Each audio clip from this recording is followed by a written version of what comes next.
തിരക്കേറിയ ജീവിതത്തിനിടയിൽ നിന്ന് ഞാൻ സമാധാനം തേടുകയാണ്. അതെ, a moment to nourish my soul. ആരോഗ്യത്തിനൊപ്പം സൗന്ദര്യവും. സമഗ്രമായ ആരോഗ്യത്തിൻ്റെയും സൗന്ദര്യത്തിൻ്റെയും പുതിയ തുടക്കത്തിനായി മട്ടാഞ്ചേരിയിൽ സ്ഥിതി ചെയ്യുന്ന ആയുർസ്പർശ് ആയുർവേദ ഹോസ്പിറ്റൽ നിങ്ങളേവരെയും സ്വാഗതം ചെയ്യുന്നു. കണ്ണമാലി കണ്ടക്കടവിലുണ്ടായ ചുഴലിക്കാറ്റിൽ ദുരിതബാധിതർക്ക് ഭക്ഷണം എത്തിച്ചു നൽകി മഹാത്മാ സ്നേഹ കൂട്ടായ്മ.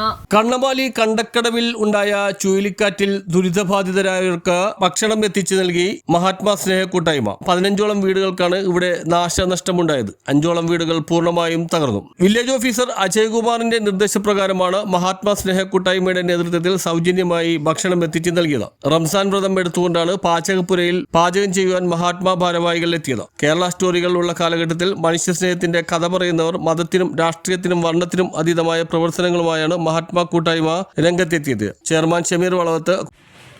നമ്മളിന്ന് ചെല്ലാനം ഭാഗത്ത് കണ്ണമാലി ഭാഗത്ത് ചുഴലിക്കാറ്റ് വരികയും 15ഓളം വീടുകൾക്ക് കേടുപാടുകളും അതിൽ 5ഓളം വീടുകൾ ഭാഗികമായിട്ട് തകർന്നു പോയൊരു സാഹചര്യം ഉണ്ടായിരുന്നു.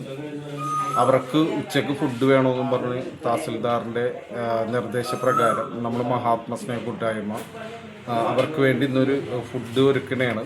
അതിൻ്റെ ഭാഗമായിട്ട് ആ 15 വീട്ടിലെ ആളുകൾക്ക് വേണ്ടി ഫുഡ് റെഡിയാക്കി ഇന്ന് കൊണ്ടേ കൊടുക്കുന്നു. സാധാരണ എന്തെങ്കിലും പ്രളയം അതുപോലത്തെ കടൽക്കയറ്റമൊക്കെ വരുമ്പോൾ നമ്മൾ വിളിച്ചറിയിക്കുമ്പോൾ നമ്മൾ അവിടെ പോയിട്ടാണ് കിച്ചൺ റെഡിയാക്കി അവർക്ക് സൗജന്യമായിട്ട് ചെയ്തു കൊടുക്കുന്നത്.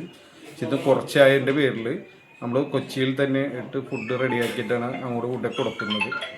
നല്ല റമദാൻ മാസവും ഇതൊക്കെ ആയിട്ട് നിൽക്കുന്ന ഈ സാഹചര്യത്തിൽ ലോകമെമ്പാടും യുദ്ധത്തിൻ്റെ ഭീതിയിൽ നിൽക്കുമ്പോൾ മനുഷ്യത്വം എന്നുള്ളൊരു തിരിച്ചറിവ് എല്ലാവരിലും ഉണ്ടാകണം. ഒരാളുടെ ആപത്തിൽ വീഴുമ്പോൾ കൈ കൊടുക്കാൻ അവിടെ ജാതിയോ മതമോ മറ്റുള്ള ചിന്തകളോ ഇല്ലാതെ എല്ലാവരും ഒരുമയോടുകൂടി മുന്നോട്ട് പോകണം. ഇന്ന് മനുഷ്യരാശിയുടെ ഒരു ദിവസമായിട്ട് തന്നെ എല്ലാവരും കരുതണം. അതാണ് നമ്മുടെ നാടിൻ്റെയും രാജ്യത്തിൻ്റെയും ഇപ്പോഴത്തെ അവസ്ഥ.